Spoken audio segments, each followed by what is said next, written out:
میرے نبی کے پاس ایک عورت آئی، یا رسول اللہ میری شادی ہو رہی ہے، میرے خامند کا میرے اوپر کیا حق ہے؟ میری شادی ہو رہی ہے، میرے خامند کا میرے اوپر کیا حق ہے؟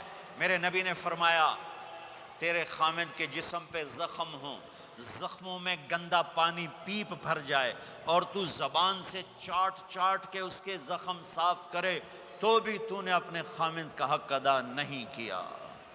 ہاں، میرے نبی تشریف لے جا رہے تھے، اونٹ نے سجدہ کیا، صحابہ کہنے لگے یا رسول اللہ یہ اونٹ آپ کو سجدہ کر رہا ہے، ہم نہ کریں سجدہ؟ نہیں، میری شریعت میں سجدہ اللہ کو ہے، اگر ہوتا تو میں بیوی سے کہتا خامند کو سجدہ کر۔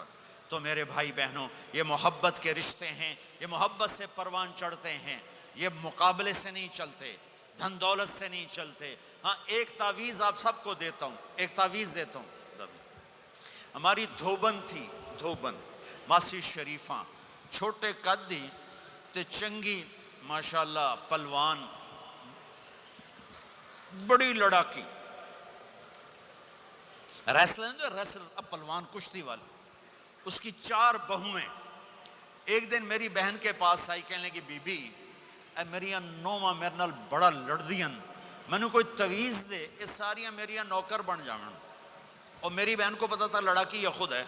میری بہن نے کاغذ لیا اور اس کو نا ایسے لکیریں لگا کر رول کیا، کہنے لگے ماسی شریفاں ہن جس لئے تیری لڑائی ہوئے اے تعویذ تو ایتھے رکھنا ہے تے چک مار کے بہ جانا، بولنا نہیں۔ یہ تعویذ یہاں رکھنا اور پھر تعویذ گرنے نہ پائے، اگر گر گیا تیرا گھر برباد ہو جائے گا۔ وہ بیچاری ضعیف اعتقاد، وہ چوتھے دن آئی کہ بی بی میری تو لڑائی مک گئی۔ کیسے مک گئی؟ ماسی شریفاں تعویذ یہاں رکھتی اور وہ بولتی نہیں، جب بولتے نہیں تو لڑائی آپ ہی مک گئی۔ تو یہ تعویذ آپ کو بھی دیتا ہوں، آپ کو بھی دیتا ہوں۔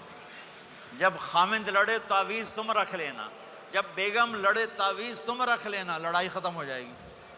اگر بولتے گئے پھر کام خراب ہو جائے گا، پھر کام خراب ہو جائے گا۔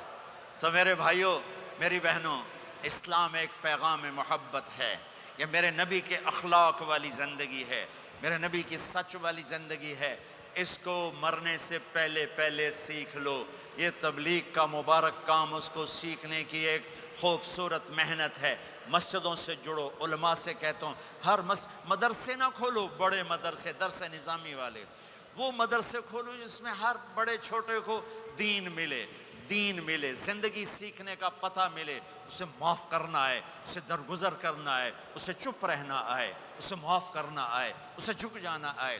تمہارے یہاں ماں باپ ہیں، اب نوجوان بیٹھے ہو، اگر ماں باپ ساتھ ہیں تو ان کی دعا لے لو، ان کی دعا لے لو، ان کی دعا لے لو۔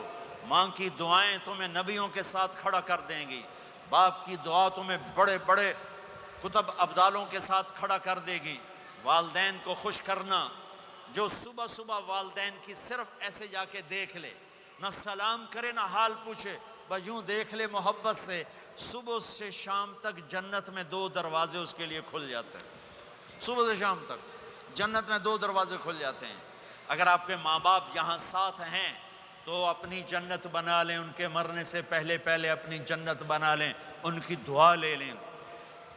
ہمارا ایک نوجوان ذمہ دار تھا، نہ نماز نہ روزہ نہ حج، کچھ بھی نہیں، اور غافل زندگی۔ اب تو ماشاءاللہ بہت بدل گیا ہے، کہتا مولانا میری کبھی کوئی دعا رد نہیں ہوئی، حالانکہ سارے عیب تھے، سارے گناہ تھے، دعائیں ساری قبول تھیں۔ میں نے کہا وہ کیسے؟ کہ میں رات کو جا کے اماں کو بھی دباتا، اور اب بہت بڑا ذمہ دار اپنی ماں کو بھی دباتا، اپنے باپ کو بھی، پھر دونوں کے پاؤں یوں اپنے باہوں میں لے کر ان کو چومتا اور ان پہ سر رکھ کے دعا کرتا، میری ہر دعا قبول ہوتی تھی۔ تو اپنے ماں باپ کے قدموں تلے اپنی دعائیں تلاش کرو، خاص طور پر اپنی ماں کے قدموں تلے جنت تلاش کرو۔ میرے نبی نے کہا ماں کے قدموں تلے جنت ہے۔ میرے نبی نے حضرت عمر سے کہا تیرے زمانے میں ایک شخص آئے گا، اویس، وہ رنگ کا ہوگا کالا، قد کا ہوگا چھوٹا، اور قبیلہ ہوگا قرن، جب وہ آئے تو اس سے دعا کروانا، تو بھی اور علی بھی۔ کہ وہ کس لیے؟ کہ اویس نے ماں کی خدمت کر کے وہ مقام حاصل کیا ہے، جب ہاتھ اٹھاتا اللہ ہاتھ رد نہیں کرتا۔ عمر علی کو اویس کی دعا کی ضرورت نہیں تھی، ہمیں سکھانا تھا۔ حضرت عمر کے زمانے میں ان کو پتہ چلا کہ اویس آ گئے ہیں، ان کو ڈھونڈتے ڈھونڈتے پہنچے میدان عرفات میں، نفل پڑھ رہے تھے، یہ ان کے پاس بیٹھ گئے۔ انہوں نے دیکھا دو آدمی آ گئے، انہیں سلام پھیرا۔ حضرت عمر نے پوچھا کون ہو؟ کہ مزدور ہوں۔ کا نام کیا ہے؟ کہ اللہ کا بندہ۔ کہ ارے بھائی اپنا نام بتا جو تیری ماں نے رکھا ہے۔ کہ تم کون ہو؟ وہ پہلی دفعہ آئے تھے۔ تو حضرت علی نے کہا یہ امیر المومنین عمر ہیں، میں علی ہوں۔ پھر وہ ایسے ہٹ، کہا جی میں معافی چاہتا ہوں، میں آپ کو پہچانتا نہیں تھا۔ حضرت عمر نے کہا ہمارے لیے دعا کر۔ وہ رونے لگے، میں آپ کے لیے دعا کروں گا؟ کہا ہاں تو کر، کہ میرے نبی مجھے کہہ کر گئے تھے عمر عمر عمر، علی علی علی، کہ اویس سے دعا کروانا کیوں؟ کہ ماں کی خدمت کر کے وہ مقام پایا ہے، جب ہاتھ اٹھاتے ہیں ہاتھ واپس خالی نہیں آتے۔ پھر ایک اور حدیث سنو، میرے نبی نے فرمایا جب لوگ جنت کو چلیں گے اور اویس بھی چلیں گے تو اللہ تعالیٰ فرمائیں گے باقی چلے جاؤ، اویس رک جائے۔ تو اویس کرنی کہیں گے یا اللہ مجھے کیوں روکا؟ تو اللہ کہیں گے پیچھے دیکھو، وہ پیچھے دیکھیں گے، جہنمی لوگ کھڑے ہوں گے، اللہ فرمائیں گے تیری ماں کی خدمت، جہاد نہیں، نماز نہیں، روزہ نہیں، حج نہیں، زکوٰۃ نہیں، علم نہیں، ذکر نہیں، تبلیغ نہیں، تیری ماں کی خدمت۔ آج اس کا صلہ دیتا ہوں۔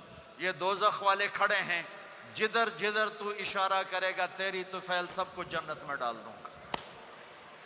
اویس، اویس، اور یہ اویس کے ساتھ بشارت نہیں، جو ماؤں کو راضی کر کے مریں گے ان کے لیے یہی مقام ہے۔ میرے بھائیو مال ہی سب کچھ نہیں ہوتا، دولت ہی سب کچھ نہیں ہوتی ہے۔ اپنی زندگیوں میں نبی والی پاکیزہ ماں باپ یہاں موجود ہیں، ان کی دعائیں لے لو۔ اور ماں باپ سے کہتا ہوں اولاد کو محبت دو۔ ماں باپ سے کہتا ہوں اپنے بہو اور بیٹے کی زندگی میں دخل مت دو۔ ماں باپ سے کہتا ہوں بیٹے اور بہو کی زندگی میں داخل مت ہو، ایسا دخل کہ ان کی زندگی خراب ہو جائے، ایسا دخل کہ ان کی زندگی تلخ ہو جائے، ایسا مت کرو۔ ان کو پروان چڑھنے دو، ہاں دخل دو، جب وہ آپس میں لڑ پڑیں صلح کرانے کی کوشش کرو۔ لیکن ایک بات ڈر کے کہتا ہوں، ساس اور بہو، ساس اور بہو یہ ایک کھٹا رشتہ ہو گیا، یہ بہت خوبصورت رشتہ ہے۔